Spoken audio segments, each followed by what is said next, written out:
2025 সালের সেপ্টেম্বরে জেনজির গণ অভ্যুত্থানের মুখে সরকারের পতন ঘটে। এর প্রায় 6 মাস পর দেশটিতে সাধারণ নির্বাচনের ভোট গ্রহণ। স্বভাবতই বিশ্ব গণমাধ্যমের নজর নেপালে। স্থানীয় সময় সকাল 7টায় শুরু হয় ভোট গ্রহণ। সকাল থেকেই ভোট কেন্দ্রের বাইরে জড়ো হতে থাকেন ভোটাররা। উৎসবমুখর পরিবেশে দীর্ঘ লাইনে দাঁড়িয়ে অপেক্ষা করতে দেখা যায় তাদের। ভোটারদের আশা, নতুন সরকার দেশের দুর্নীতি ও বেকারত্ব দূর করবে এবং দেশের মানুষের পক্ষে কাজ করবে।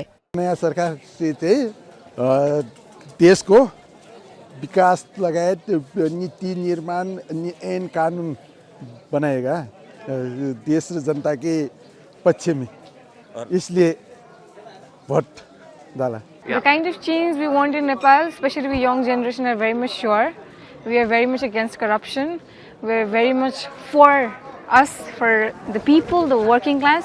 So yeah, that pretty much sums up what we want. এবারের প্রতিনিধি পরিষদে প্রতিদ্বন্দ্বিতা করছেন ৩,৪০০ প্রার্থী। পার্লামেন্টের ৩৭৫টি আসনের এই লড়াইয়ে একদিকে আছে পুরনো রাজনৈতিক দলগুলো, অন্যদিকে আছে পরিবর্তনের আশায় থাকা জেনজি সমর্থিত নতুন প্রার্থীরা।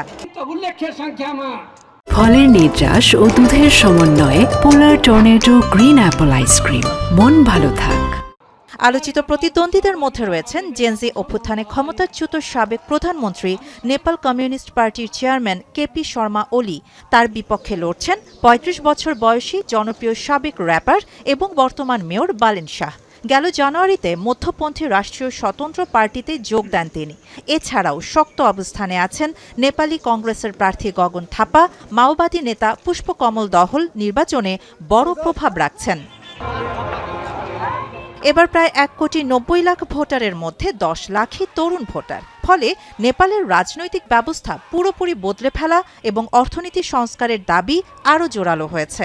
ধারণা করা হচ্ছে পুরনো রাজনৈতিক দলগুলোর উপর তাদের ক্ষোভের কারণে একজন তরুণ নেতৃত্ব ক্ষমতায় আসার সম্ভাবনাই বেশি।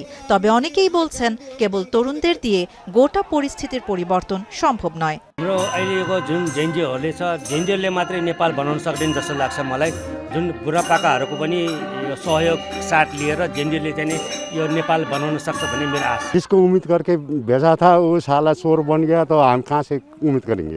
নেপালের পাহাড় ঘেরা দুর্গম রাস্তার কারণে ব্যালট বাক্স আনা নেওয়া বেশ কঠিন এবং সময় সাপেক্ষ।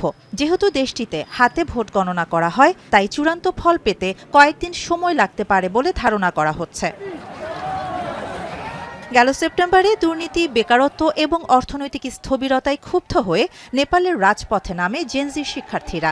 ওই আন্দোলনে নিহত হন অন্তত ৭৭ জন। তরুণদের বিশ্বাস, এবার বালেন শাহ তাদের দেশ করার স্বপ্ন পূরণ করবে।